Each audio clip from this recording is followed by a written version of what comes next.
Olá, pessoa, para você que gosta de estudar mitologia, hoje no episódio vamos refletir sobre três conceitos que ajudam você a estudar melhor os próprios mitos. Então, hoje vamos falar sobre o nome das divindades, os domínios e a genealogia. Então, aguarda aí que eu falo mais sobre isso.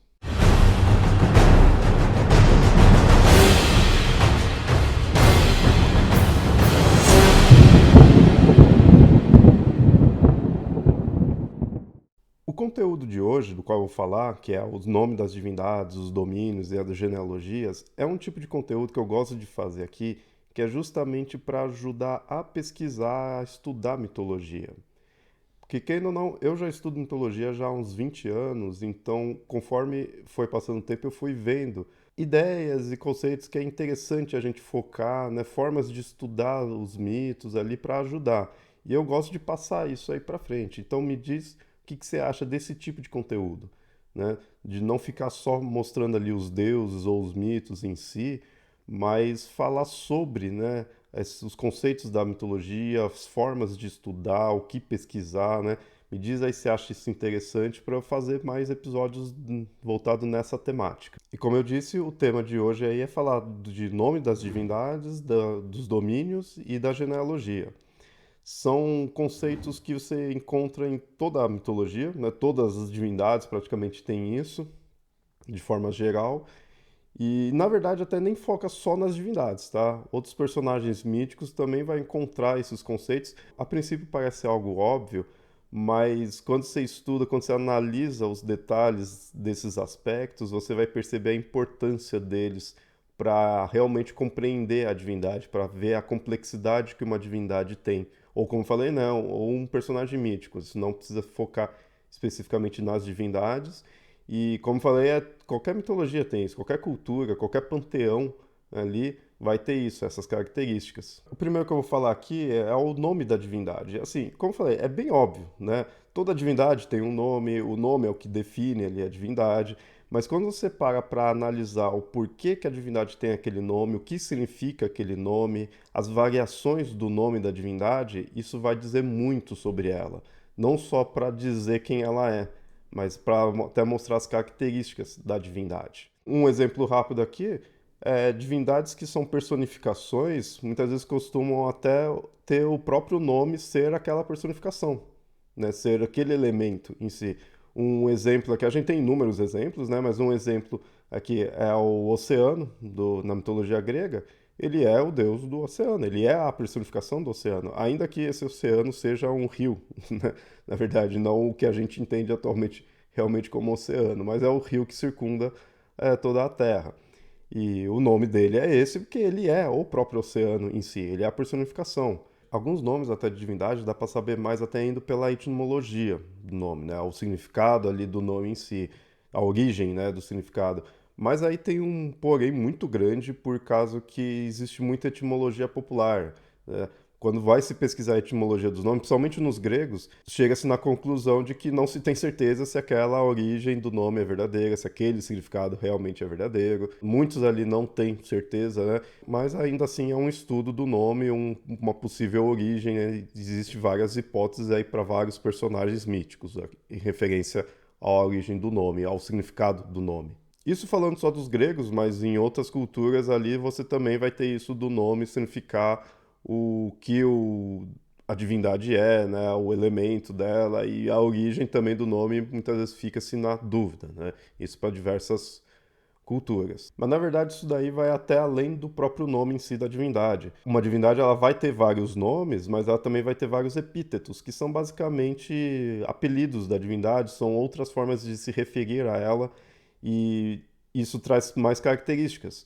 Muitas vezes os epítetos traz características referentes ao nascimento da divindade, ao local de nascimento, ao local de culto, ou então atributos diversos aí da própria divindade. Então é muito comum uma divindade, na verdade, o mais comum é uma divindade ter inúmeros e inúmeros epítetos, cada um trazendo uma característica dela. Um exemplo, ainda nos gregos, é a Afrodite. Às vezes ela é chamada de Citereia, porque ela tinha um culto bem forte na cidade de Citera.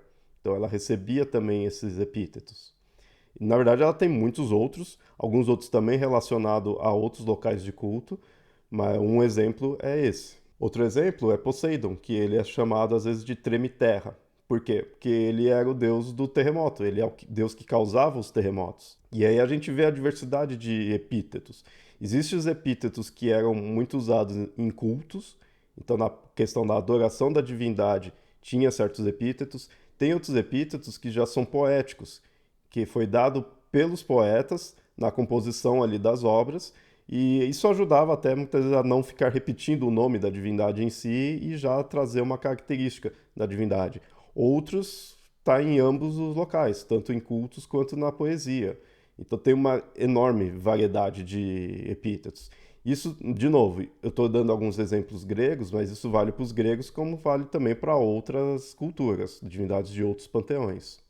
Querendo ou não, quanto mais amplo é a divindade, quanto mais famosa, quanto mais adorada, quanto mais importante ali para a cultura, mais atributos vai ter, mais características gerais ela vai ter, e isso faz com que ela tenha inúmeros outros epítetos. Então é muito comum, é estranho na verdade você encontrar alguma divindade que não tenha isso, que não tenha uma outra forma de se referir a ela.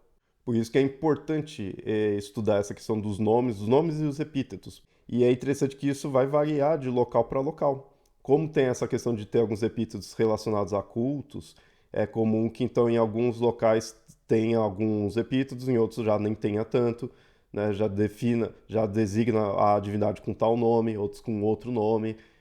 Isso acaba até confundindo muitas vezes, né? Pondo algumas divindades que parecem ser duas e aí mescla com outras, né? Isso é extremamente comum nas mitologias, né?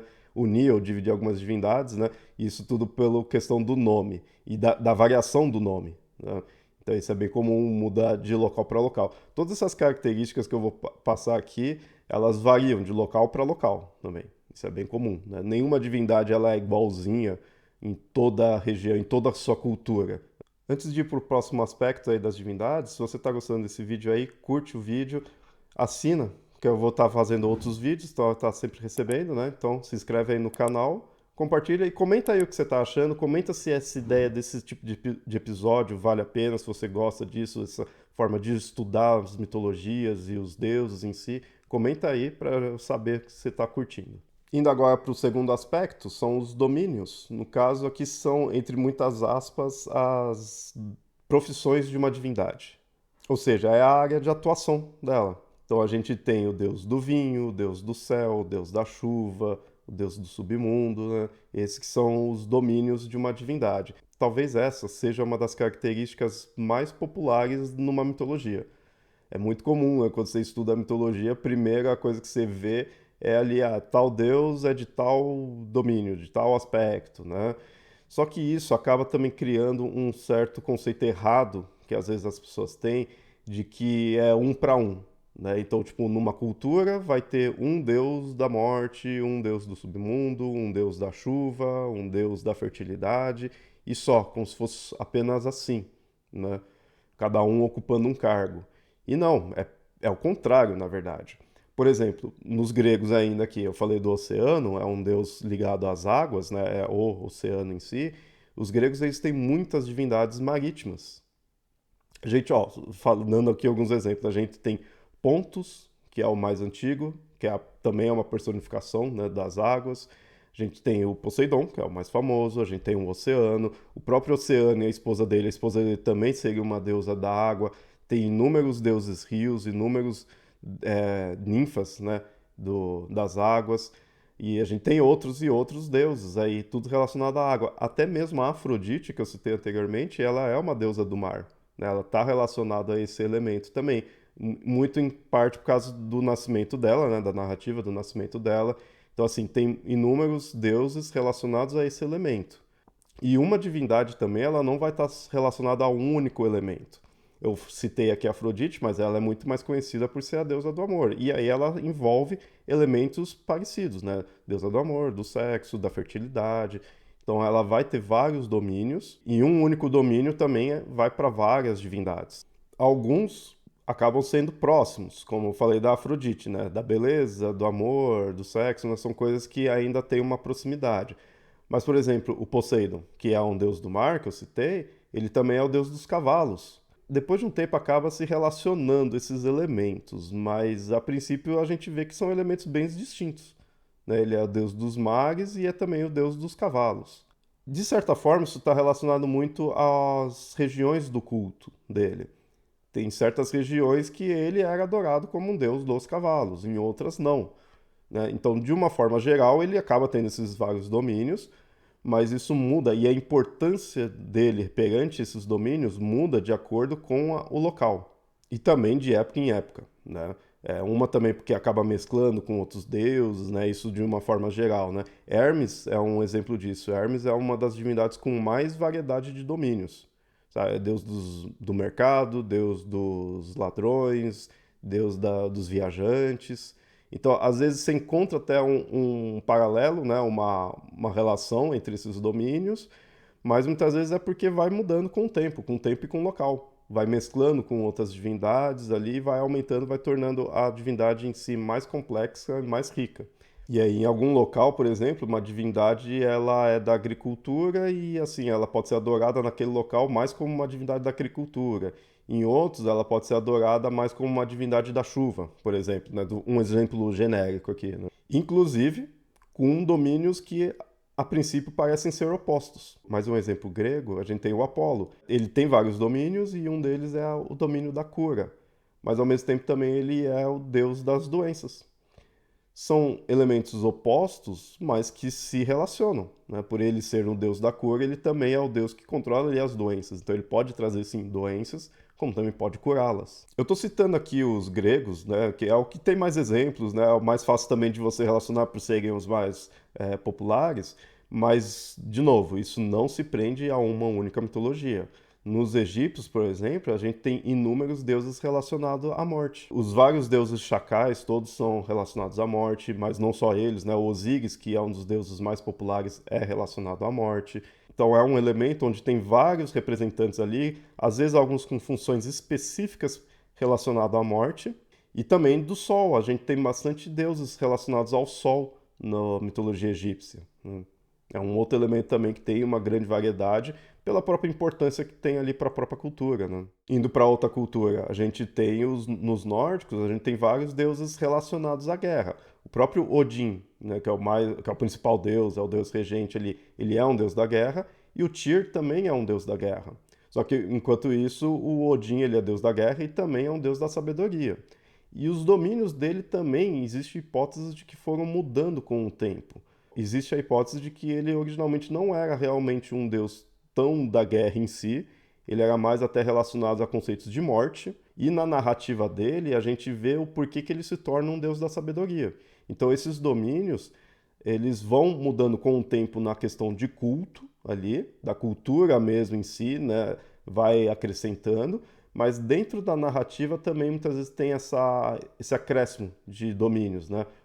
O Odin ele tem a narrativa que mostra o porquê dele ter se tornado o deus da sabedoria. Porque é aquilo, a gente tem que lembrar que os deuses não são fixos da mesma forma que uma cultura não é fixa, vai mudando com o tempo, né? Então, os deuses nesse ponto eles são bem plásticos, eles vão mudando conforme a cultura ele precisa, conforme a necessidade daqueles povos em determinado elemento, né? A importância que se dá para aquilo. E isso vai alterando, altera-se as características da cultura, altera-se as características da divindade. Ainda assim, a gente encontra algumas que mudam um pouco.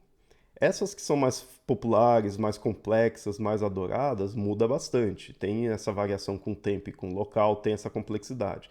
Mas quando a gente pega algumas divindades mais elementais, mas que são a personificação de um determinado elemento específico, aí já não muda tanto. Voltando aqui para os gregos, a gente tem Thanatos. Thanatos é o deus da morte. Existem muitos deuses da morte relacionados à morte na mitologia grega, mas Thanatos é muitas vezes visto como a personificação da morte. Ele não tem muito mais do que isso, né? Ele nem tem tantas narrativas em si, e ele acaba sendo o deus da morte, a morte personificada, não muda muito, né? Ele não vai ter outros domínios em si. Tanto que às vezes coloca-se que ele é um deus menor, ou então um daimon, propriamente dito, né? Um espírito em si, não uma divindade tão complexa em si, né? Então, nesses casos, acaba não variando tanto. E muitas vezes nesses casos, as divindades têm o nome do próprio elemento, né? Eu citei o oceano é um exemplo disso, mas ele é um titã, ele até que é uma divindade mesmo, né? Sim, mas tem muitos daimons, espíritos em si, que ou divindades menores, que é a personificação daquele elemento específico. Aí já não varia tanto. Então, resumindo, a gente vê que o domínio é essa, entre aspas, né, de novo assim, profissão, né, as profissões de uma divindade, mas ele traz muitas características dessa divindade, né? Acaba mostrando então as áreas onde ele atua, sendo de uma forma muito complexa, muito variada. E aí a gente vê a importância, então, de estudar um domínio. Na verdade, esse é um elemento, é um aspecto do qual você não vai conseguir não estudar ele, né? Você vai estudar a divindade, você já vai ver que é uma divindade relacionada a tal domínio. Isso é um bem básico, é bem óbvio, né? Mas é legal você entender essa variedade que se tem dentro de uma divindade, né? Como falei, o Poseidon popularmente visto como deus dos mares, mas também é um deus do terremoto e um deus dos cavalos, né? E vai ter outros domínios também por aí. Por fim, falando do terceiro aspecto, agora a gente fala da genealogia. Para ser mais exato, não só a genealogia, como a ascendência de uma divindade, ou seja, quem são os pais daquela divindade. Isso é bem importante de focar quando se estuda uma divindade, um personagem mítico. Quem são os pais de uma divindade diz muito sobre ela. Um exemplo aqui nos nórdicos, o Odin e Jord é a deusa da terra, é a personificação da terra, né? Muito semelhante a Gaia, só que para os nórdicos, né? Eles são os pais do Thor. E o Thor, ele é muitas vezes visto como um deus guerreiro, um deus do trovão, né, um deus dos raios, assim, mas ele é um deus da chuva e da agricultura. Justamente essa relação que se tem com trovão e com chuva faz ele ser um deus da agricultura.